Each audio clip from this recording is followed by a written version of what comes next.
আজ আমরা এমন এক অদৃশ্য জগতের কথা বলবো যেখানে সফটওয়্যারের একটা ছোট্ট ভুল কোটি কোটি ডলারে বিক্রি হয়ে যায় আর এর প্রভাব আমাদের ডিজিটাল জীবনের প্রতিটা কোণায় পড়তে পারে।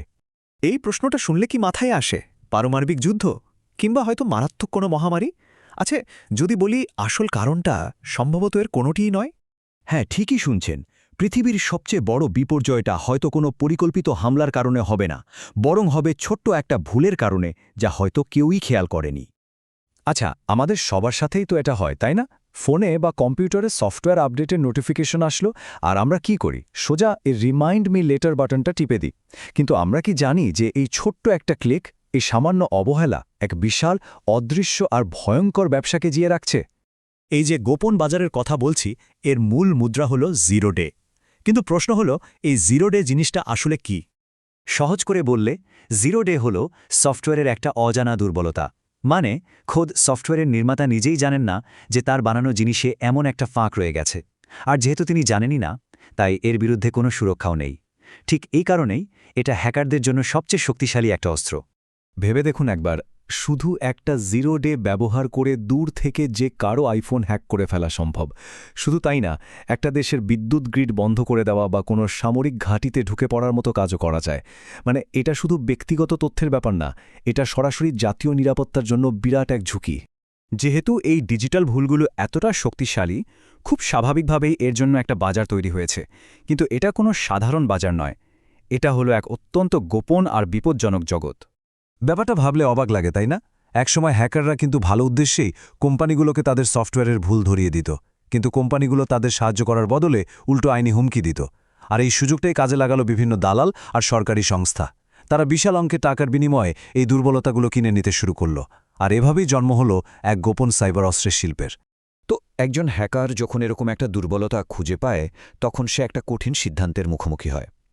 একদিকে টেক কোম্পানিকে জানিয়ে সামান্য কিছু টাকা পাওয়া, আর অন্যদিকে কোনো দালালের কাছে বিশাল টাকায় সেটা বিক্রি করে দেওয়া।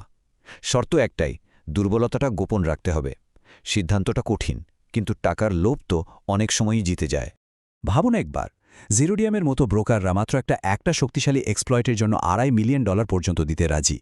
বাংলাদেশি টাকায় প্রায় 25 কোটি টাকারও বেশি। এই বিপুল পরিমাণ অর্থই অনেক প্রতিভাবান হ্যাকারকে অন্ধকারের দিকে ঠেলে দেয়। এই কথাটা জিরো ডে বিক্রেতাদের ভূমিকাটা খুব ভালোভাবে বুঝিয়ে দেয়।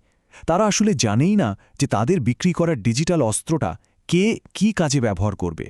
এটা হয়তো কোনো সন্ত্রাসীর হাতে যেতে পারে, আবার হয়তো কোনো দেশের সরকারের হাতেও। তারা শুধু বুলেটটা বিক্রি করে, কিন্তু টার্গেট কে হবে তা তাদের কাছেও অজানা। এতক্ষণ তো আমরা তত্ত্ব নিয়ে কথা বললাম। চলুন এবার বাস্তবে দেখি কিভাবে এই জিরো ডে এক্সপ্লয়েট ব্যবহার করে সত্যিকারের ক্ষতি করা হয়েছে। 2010 সাল, বিশ্ব প্রথমবারের মতো একটা ডিজিটাল গণবিধ্বংসী অস্ত্রের মুখোমুখি হল। নাম তার স্ট্যাক্সনেট। অনেকে এটাকে পারমাণবিক বোমার প্রথম ব্যবহারের সাথে তুলনা করে, কারণ এটাই সাইবার যুদ্ধের ইতিহাসে একটা নতুন অধ্যায় শুরু করেছিল। স্টাক্সনেটের আক্রমণ পদ্ধতিটা ছিল অবিশ্বাস্য রকমের জটিল। এটা চারটা ভিন্ন জিরো ডে ব্যবহার করে ইরানের পারমাণবিক কর্মসূচির একেবারে কেন্দ্রে পৌঁছে যায় আর একদম নিঃশব্দে তাদের সেন্ট্রিফিউজগুলো নষ্ট করে দেয়। সবচেয়ে ভয়ের ব্যাপার কি ছিল জানেন? কর্মীরা মনিটরিং সিস্টেমে দেখছিল যে সবকিছু একদম স্বাভাবিক চলছে, অথচ পর্দার আড়ালে একটা কম্পিউটার কোড বাস্তব জগতের যন্ত্রপাতি ধ্বংস করে যাচ্ছিল। 2017 সালের মে মাস, বিশ্বজুড়ে লাখ লাখ কম্পিউটার স্ক্রিনে হঠাৎ করেই এই ভয়ঙ্কর বার্তাটা ভেসে ওঠে। আর এটা ছিল আমাদের দ্বিতীয় কেস স্টাডির শুরু, যার নাম ওয়ানাক্রাই। ওয়ানাক্রাই আমাদের একটা জিনিস খুব পরিষ্কার করে দেখিয়ে দিয়েছিল। সেটা হলো, যখন কোনো সরকার জিরো ডে এক্সপ্লয়েট নিজের কাছে জমা করে রাখে, তার ফল কতটা ভয়াবহ হতে পারে।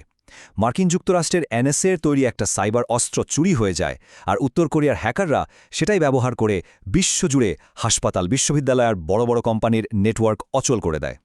যখন পুরো বিশ্ব একটা বড় বিপর্যয়ের মুখে, তখন অবিশ্বাস্যভাবে 22 বছরের এক তরুণ গবেষক এর কোডের ভেতরে একটা কিল সুইচ খুঁজে পান, যা এর তাণ্ডব থামাতে সাহায্য করে।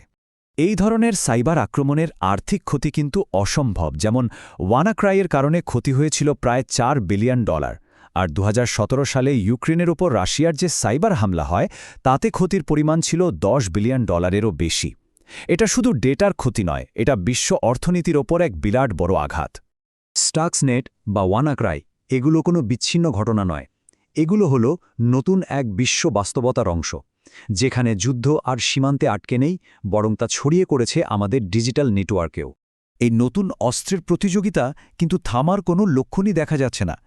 একদিকে টেক কোম্পানিগুলোর দ্রুত কাজ করো, ভুল করো ধরনের মানসিকতার কারণে সফটওয়্যারে আরও বেশি দুর্বলতা তৈরি হচ্ছে। অন্যদিকে সরকারগুলোর সুরক্ষার নামে এক্সপ্লয়েট জমা করছে, যা পরে চুরি হয়ে যেতে পারে। আর রাষ্ট্রীয় মদতে হ্যাকিং তো এখন একটা অদৃশ্য বিশ্বযুদ্ধে পরিণত হয়েছে। এই পুরো পরিস্থিতিটাকে একটা ধারণার মাধ্যমে খুব সহজে বোঝা যায়, যেটাকে বলে অ্যাট্যাক সারফেস। এর মানে হলো একটা সিস্টেমকে আক্রমণ করার জন্য ঠিক কতগুলো পথ বা সুযোগ খোলা আছে। আর এখানেই লুকিয়ে আছে আসল বিপদ। আমাদের পৃথিবী যত বেশি ইন্টারনেটের সাথে যুক্ত হচ্ছে, এই অ্যাটাক সারফেসও তত বড় হচ্ছে। আমাদের স্মার্ট বাড়ি, স্মার্ট গাড়ি, এমনকি স্মার্ট হাসপাতালগুলোও হ্যাকারদের জন্য নতুন নতুন দরজা খুলে দিচ্ছে। আমরা আসলে নিজেদের অজান্তেই বিশ্বের সবচেয়ে বড় একটা আক্রমণের ক্ষেত্র তৈরি করে চলেছি।